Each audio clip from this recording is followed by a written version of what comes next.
if you have a piece of metal, not all materials behave as well as others, but some special materials.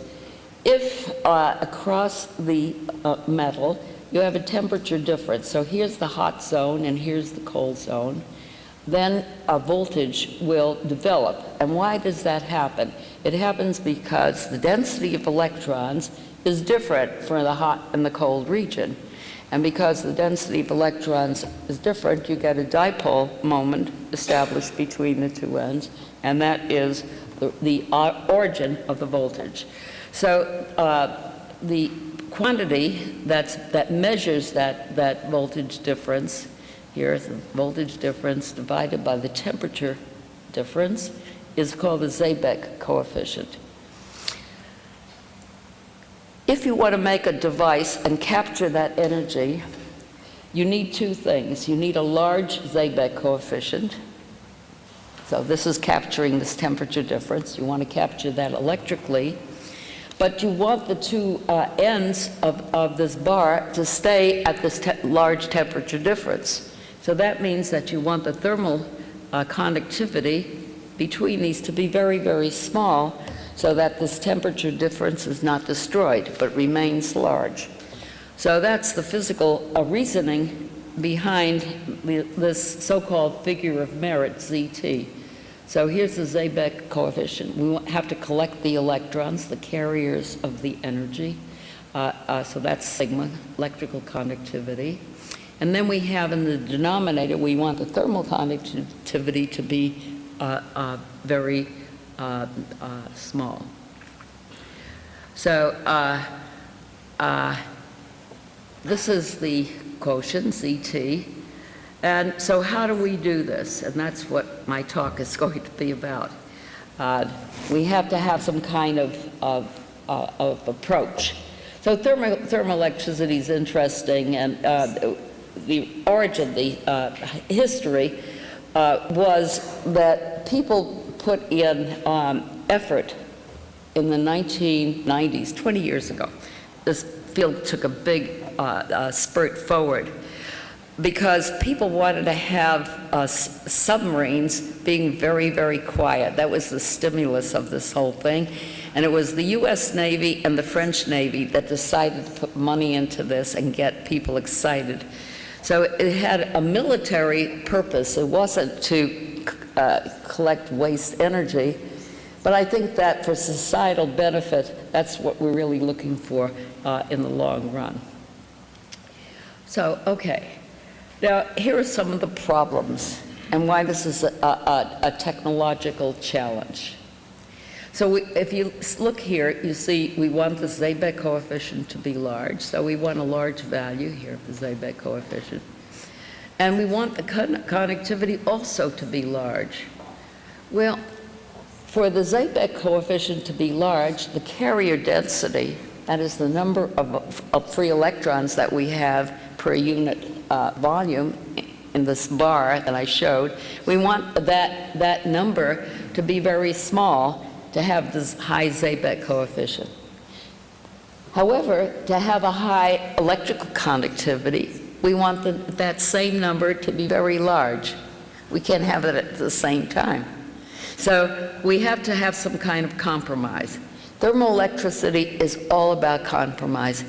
The quantities that we want to have large or we want small, they work against each other.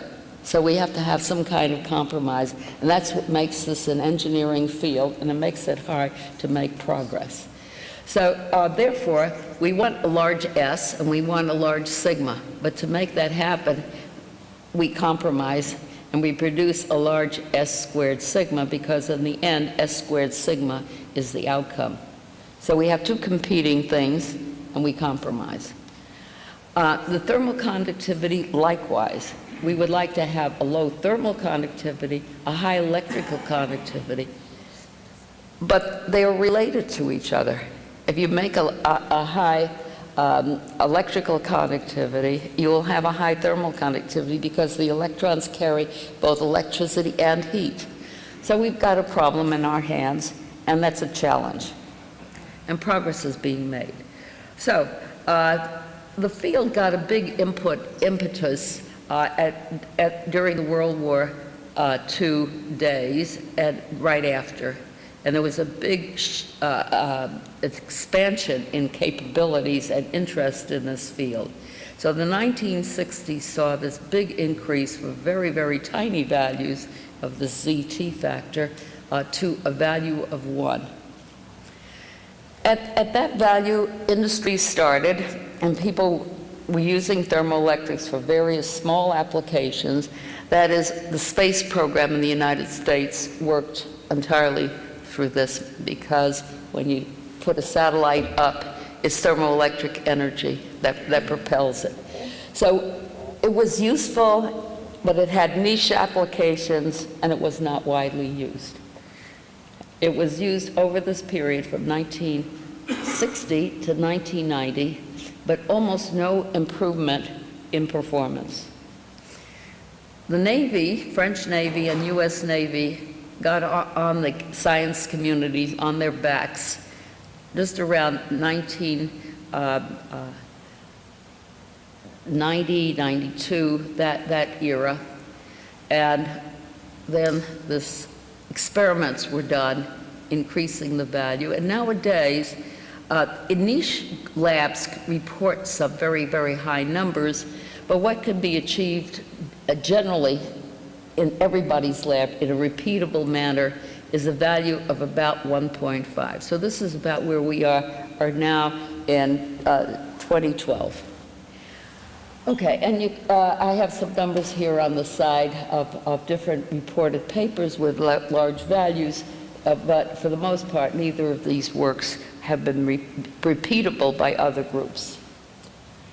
So moving right along. Well, the way these values are made here is to put a nanoparticle, so this is a nanoparticle, 2-3 nanometers in an environment of similar material, but something slightly different, so that there's scattering of the phonons, mostly the phonons, the electrons to a lesser degree at these boundaries. That is the challenge of this whole problem, is how to have the electrons propagate while the phonons are scattered, even though the two are related. So this is summarized in this view graph. We want a high Seebeck coefficient. We would love to have also a high conductivity, but they don't go together. So we have to make some kind of compromise, and the same thing for the thermal conductivity and electrical conductivity. And the way this is done is nano. And so the idea of nano came about as a little story. We have many people here that are not scientists. So there was a dinner that I attended. I was involved with this. This is my recollection of what happened back in 1992. So the French Navy representative gave me and another fellow in Belgium, Jean-Paul Ici, a dinner invitation, come and talk to us about the possibilities of thermoelectricity. What can we do? We would love to have better thermoelectrics so we can operate our submarines. That was the concept. Okay, so what can we do? And at this meeting, we came up with two ideas. And they actually turned out to be the right ideas, but it took a little while to develop them and implement. So the ideas we came up with to make nanostructures and to make new materials. And we didn't know which one would be better. So Jean-Paul Ici took new materials, and I took nanostructures. That's the way we divided the work. And actually, we both wound up doing both of them and helping each other. But both of these ideas actually worked, and now I'm going to tell you how they worked and kind of wrap it up. So here's the idea. If most of the properties of materials depend on what we call the density of electron states. So the density of electron states in bulk materials has this kind of a shape, form. So this is a normal three-dimensional material. What we would like to have is something that's very spiky and resonant right near the Fermi level. It's at that point that is the demarcation between the occupied states and the unoccupied states. So when we get down to two-dimensional materials, that was our first idea. We have something in this step form, but that's already a big improvement for thermoelectricity. But if you can make quantum wires like this looks even better. You could see very spiky things. And this is molecules that's not going to make it because it's very hard to connect one thing to another.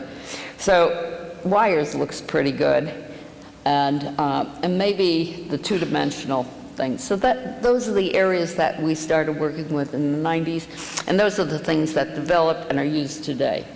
So if you go to a conference on thermoelectrics nowadays, most of the talks are about nano. They use nano, but now almost everybody's using nano, and we have to go beyond nano. So I'm going to first show you what nano did in a few view graphs, and then tell you what happened beyond. So this shows you how the thermal conductivity could really be reduced by many orders of magnitude. This is a silicon nanowire.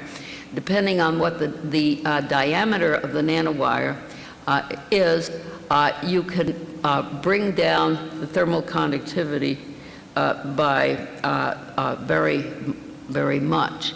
So, so this is what you have at the bulk, and this is a logarithmic plot. So it's a factor of 10 for each tick, factor of 10, and you can see going down by many orders of magnitude. Here's room temperature, maybe that's where you want to look.